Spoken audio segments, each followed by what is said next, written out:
Donc, deuxième méthode pour trouver le point de rencontre entre deux droites, on utilise la méthode de substitution.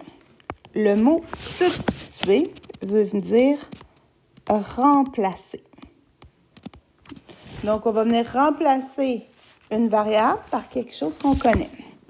Donc, on a dit qu'on pouvait utiliser cette méthode-là lorsqu'on avait une qui était sous la forme générale, puis une sous la forme fonctionnelle, ou encore un Y qui était isolé, puis l'autre qui n'avait pas de variable d'isolé. Donc, quand j'ai cette forme-là de système d'équation, c'est la méthode de substitution que je viens utiliser. Donc, à ce point-là, on sait qu'au point de rencontre, les X et les Y ont exactement la même valeur. Le but, c'est de venir avoir une équation, une inconnue, pour être capable de trouver sa valeur. Moi, je sais que le Y qui est ici, c'est la même chose que le Y dans la deuxième. Je sais aussi une autre information, que la valeur de Y, je peux l'obtenir en faisant 5x moins 7. Qu'est-ce que je vais faire? C'est que je vais venir remplacer le Y de ma deuxième équation par sa valeur en X.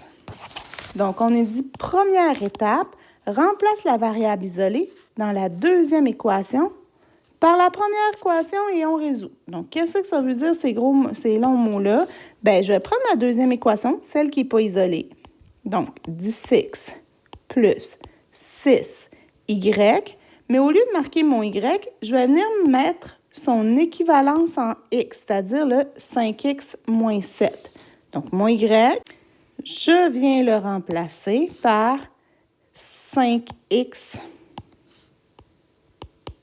moins 7. Donc, et j'ai mon moins 12. Tout ça est égal à 0. Donc, ça a pour effet de me retrouver avec une seule équation, une variable. Donc, je vais être capable de venir trouver la valeur de mon x. Avant de commencer à résoudre, il faut que je vienne simplifier mon expression algébrique. Donc, je vais commencer à multiplier mon 6 par la parenthèse. Je vais avoir 10x plus 30x moins 42 moins 12 qui est égal à 0. Je vais venir assembler mes termes semblables, c'est-à-dire les x avec les x, les constantes avec les constantes. Donc, 10x plus 30x, ça va me donner 40x. Moins 42 moins 12, ça va me donner moins 54. Tout ça va être égal à 0. Là, je ne peux plus réduire. Je ne peux pas faire ça, 40x moins 54. Donc, je peux commencer à isoler.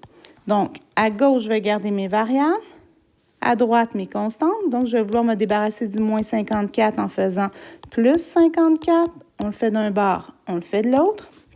Je vais me retrouver avec 40x qui est égal à 54. Moi, ce que je veux, c'est x. Donc, je vais me débarrasser du fois 40 en divisant par 40. Je le fais d'un bord, je le fais de l'autre. Donc, je vais avoir 54 quarantièmes, qui est la même chose si je réduis par 2 de 27 vingtièmes ou 1,35. Tu peux prendre les deux. J'ai trouvé ma valeur en x, mais si on se souvient que je cherche les coordonnées d'un point, ma réponse est toujours une valeur en x et en y. J'en ai juste la moitié de fait. Donc, deuxième étape, qu'est-ce que je peux faire? Bien, c'est de prendre la valeur en x que je viens de trouver, puis de venir le remplacer dans une équation pour trouver la valeur du y. Donc, je vais commencer par ce qui est le plus simple. Y est égal à 5x moins 7. Je vais remplacer mon x par 1,35. Donc, y va être égal à moins 0,25. J'ai fait 5 fois 1,35 moins 7. Je vais aller me vérifier.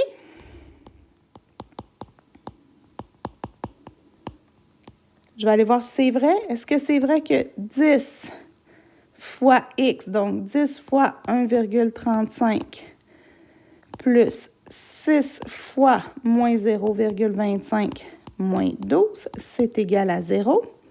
Donc, ça me donne 13,5 moins 1,25 moins 12. Donc, ça, si je viens calculer cette partie-là, c'est égal à 0. Donc, 0 est égal à 0. Je suis contente, c'est arrivé. Donc, la solution de mon système d'équation, c'est le point 1,35 moins 0,25. Et voilà. Ce qu'on va faire pour les deux autres ici, je t'invite à venir me rejoindre sur Meet à l'heure que je t'ai donné rendez-vous. Puis on va venir faire ensemble les deux exemples qui sont ici, voir si tu as bien compris quand est-ce qu'on utilise, comment faire pour trouver le point de rencontre de ces systèmes d'équations-là, puis quelle méthode on utilise dans les deux. À tantôt.